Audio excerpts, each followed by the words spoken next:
mengendalikan layarnya. Dan jadi BBYB kalau saya lihat profitnya udah lumayan nih kemarin ya. BBYB profitnya udah lumayan. Tapi kok kita ngomongin saham yang di luar konteks ya? Sorry, kita akan ngomongin yang di dalam konteks dulu. Nanti teman-teman yang ikutan kelas STM tentu akan bisa lihat bahwa apa? Bahwa RS modul yang Anda akan dapatkan ketika nanti training itu akan membantu Anda untuk mengetahui dengan spesifik BBYB itu harusnya udah dijual di 14.30. 14.30 harusnya udah dijual. Oke, kayak gitu ya. Sorry, ini saya agak menyimpang dari topik. Saya akan cari pertanyaan yang sesuai dengan topik dulu. Harum gimana? Mohon maaf, nanti dulu. MTech gimana ya? Mohon maaf, nanti dulu. Saya mau cari yang sesuai dengan topik. Nah, dari Nila Korea. Wah, thank you nih udah sering ikutan nih IG live kita nih. Kadang udah beli buy on breakout dan sudah kena target resisten pertama, lalu balik turun lagi ke support sebelum akhirnya dia breakout dan sideways. Maka sebaiknya tetap hold atau lepas dulu. Jadi gini, dia udah break resist, udah dibeli. Tahu-tahu dia koreksi di sini, tapi masih di atas support. Simpan aja. Itu namanya tadi kapal tadi, perahu tadi. Anginnya udah ke utara, kita naikin layar, udah maju. Tapi dia berhenti, niup lagi ke selatan. Akhirnya kita jadi mundur. Selama kapal kita nggak tenggelam, semua baik-baik aja. Yang penting stok makanan ada. Nah, kalau stok makanan ada artinya apa? Kita trading nggak pakai uang panas, tapi pakai uang dingin. Oke? Lalu dari RNDY20 properti, saham properti kok, saham Mercy seharga bajai. Lihat dulu. Kita nggak bahasin dulu, kita bahas topik dulu ya mengenai trading plan yang bikin profit. Oke? Lalu dari Sky Aaron, kok saham dibeli nggak naik, nggak turun, pas dijual malah naik tinggi, gimana ya kok trading plan-nya? Nah, ini biasanya beli saham lagi di fase konsolidasi. Ketika lagi di fase konsolidasi, kita beli di tengah-tengah atau agak bawah, naik ya nggak naik. Kenapa? Dia masih dalam fase konsolidasi. Turun ya di support terus. Atau teman-teman belinya ketika breakout, tapi breakout itu lagi di fase konsolidasi. Maka strategi paling menarik adalah apa? Strategi paling menarik adalah ketika lagi konsolidasi, breakout jangan diikutin dulu. Tapi setelah dia breakout, kalau dia bisa, jadi gini ya, ini saham nih, geraknya gini, konsolidasi. Ketika dia breakout, jangan dibeli dulu, tapi dilihat apakah dia balik ke bawah lagi, atau setelah dia breakout dia stay di sini, sehingga yang tadinya low-nya di sini naik jadi di sini. Ketika low-nya udah naik di sini, barulah kita tunggu breakout kedua. Di sana teman-teman, tunggu breakout kedua. Karena apa? Lagi konsolidasi. Nah, kayak gitu teman-teman bisa pelajari di kelas Systematic Trading Management 2.0 nanti Sabtu akhir bulan ya, 27 Agustus. Teman-teman juga bisa sih lihat metode-metode kita di YouTube Galeri Saham. Cuman kalau ikutan STM 2.0 ini pasti akan lebih spesifik, sistematis dari awal sampai akhir. Nggak loncat-loncat, nggak hanya sebagian-sebagian. Oke, lanjut ya. Dari Fairly Setiawan, kok apa lebih aman saat uptrend kita hitung per hari jual dan beli di akhir sesi, jadi saat besok rugi atau turun langsung jual karena posisi di bawah kita lihat masih ada persentase untung?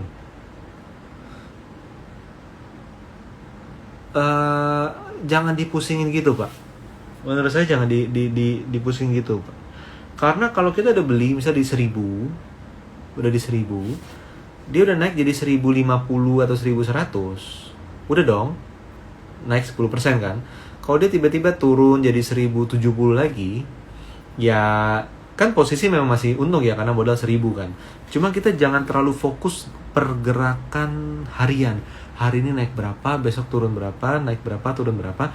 Karena semakin kita lihat saham gerak harian secara terus-menerus, biasanya cepat atau lambat itu tangan kita akan segera menjual.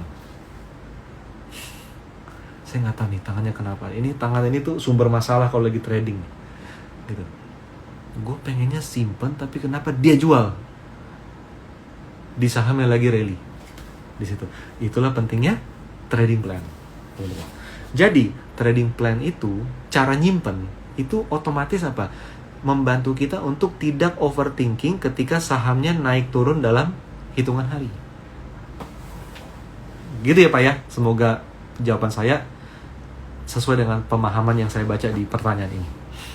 Lalu dari Marty Ars, view backgroundnya mantap kok. Ini lagi di mana ya?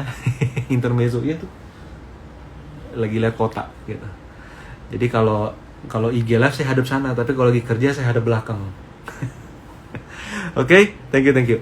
Lalu dari Randy 20, hanya faktor fundamental dan teknikal yang mempengaruhi stock market. Well, nggak juga. Bukan fundamental, bukan teknikal, tapi ada unsur faktor uang. Fundamental bagus, tapi kalau pemilik dana besar tidak masuk ke sana, harga juga nggak naik. Contoh paling gampang apa? Paling gampang gini, tanah, properti. Kenapa ada area yang tiba-tiba harga tanah naik tinggi? Kenapa ada area yang gitu-gitu aja harganya? Uang besar masuk membeli. Demikian juga dengan saham. Walaupun bisa jadi tanah tersebut sebenarnya itu rawa-rawa. Tahu-tahu jadi mahal. It's all about money gitu. Nah, jadi apa? Jadi fundamental, technical, dan money flow. Itu penting. Bukan ngomong bandar, bukan. The real money flow.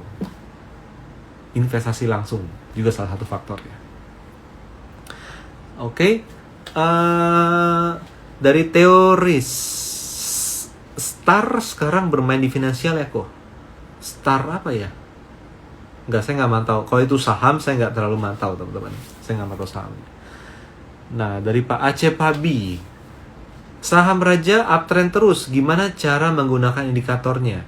Bapak kalau nggak salah pernah ikut webinar atau STM ya Pak ya? Bapak pakai RS modul Pak. Bapak pakai RS modul, buka saham raja, pakai RS modul, maka Bapak akan bisa lihat, teman-teman akan bisa lihat bahwa saham raja itu trading plan-nya adalah hold, simpan, bahkan dari sejak level 400. Kebayang ya, 400. Di level 400 dan support itu ada di 970. 970 kelihatan nggak nih? Ini dia nih, 970 nih, garis merah ini, 970. Ini ya, 970. Jadi selama dia koreksi-koreksi tidak lebih rendah dari 970, simpan aja Pak. Garis merah yang naik-naik ini, biru, ini akan menjadi tools yang Anda gunakan di kelas Systematic Trading Management 2.0. Saran saya, ikutan yang offline. Belajar bareng. Karena belajar bareng-bareng itu lebih enak. Karena dia 2 sesi juga. Kalau online, online itu tetap efektif. Tapi kalau offline, ada 2 sesi. Jadi sesi 2 tuh kita bisa lebih diskusi. Lanjut. Dari RNDY 20, sabar, tenang, optimis, dan yakin. Ini mengenai trading plan ya. Setuju. Jadi kalau trading plan kita sudah tepat, yang perlu kita lakukan adalah tadi, menunggu hingga waktunya trading plan kita dijalankan, baik trading plan beli maupun trading plan untuk exit cut loss ataupun exit profit taking. Jadi selama tidak ada action yang diperlukan sesuai dengan trading plan yang ada buat, do nothing. Jangan jajan sana sini, baca yang gak penting-penting, lihat yang gak penting-penting, yang ujung-ujungnya kayaknya itu bagus deh, yang gue punya kok naiknya, ya naik sih stabil, tapi kok gak seru ya, jual deh, beli yang itu nyangkut Yang ini beggar. Saham dibeli, turun, dijual, boom, naik. Kutukan trader. Oke, lanjut. Nah, lalu dari Pak Ferli Setiawan lagi, ini Bapak kan ya harusnya ya, bener ya. Oh ya, kok sambung yang tadi. Kalau jual beli kadang-kadang persentase untung jadi kecil, tapi lot, TP lot. Bisa jadi tambah di awal posisi beli karena jual beli. Saya agak bingung nih Pak. Kalau jual beli kadang persentase kecil, ya memang kalau jual beli pasti cari untung dikit. Kenapa? Mindset dagang. Padahal saham itu nggak boleh diperlakukan seperti barang dagangan di sana. Karena Anda ganti-ganti barang. Kalau kita dagang, barang kita kan sama terus. Walaupun barangnya banyak, toko serba ada, tapi serba adanya kan ya itu lagi. Ya kan? Bukan berarti Anda hari ini dagang handphone, besok dagangnya laptop. Gak kayak gitu kan? Nah, itu kondisi dagang versus barang dagangan dan saham. Oke, dari Sky Aaron. Kok saham dibeli nggak naik, nggak turun, pas dijual malah naik tinggi? Gimana kok trading plannya ya? Nah, dibeli nggak naik nggak turun, tapi pas dijual naik tinggi. Nah, itu dia. Kita harus jual saham itu kalau dia udah mencapai level stop loss. Stop loss ideal adalah kalau konteks ini ya, dibeli nggak naik nggak turun, artinya lagi konsolidasi. Maka dijualnya itu ketika apa? Ketika break support dari konsolidasi. Ketika kita beli nih, totalnya dia naik menembus resisten dari konsolidasi, kita mau nggak mau harus buyback. Rugi dong, lebih tinggi belinya, sama aja balik ke perahu tadi. Gue udah turunin layar, lu tiup ke utara. Gue nggak mau ikutan lah, sebel gue, nggak sampai kelaparan di laut. Kurang lebih gitu ya teman-teman ya. Oke.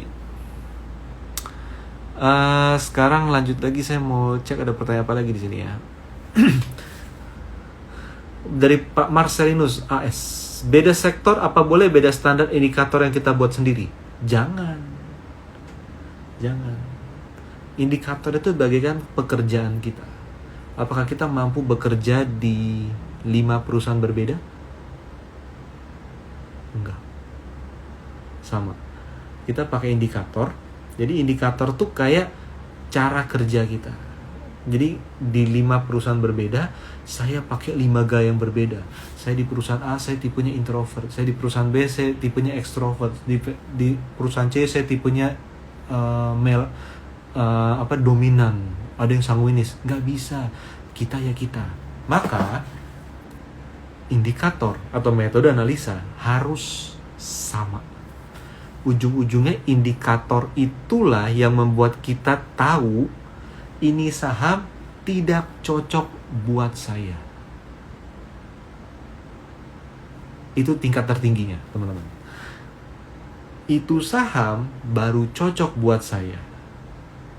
Yang itu tidak cocok, saya nggak boleh sentuh. Kayak gitu, kurang lebih gitu ya Pak.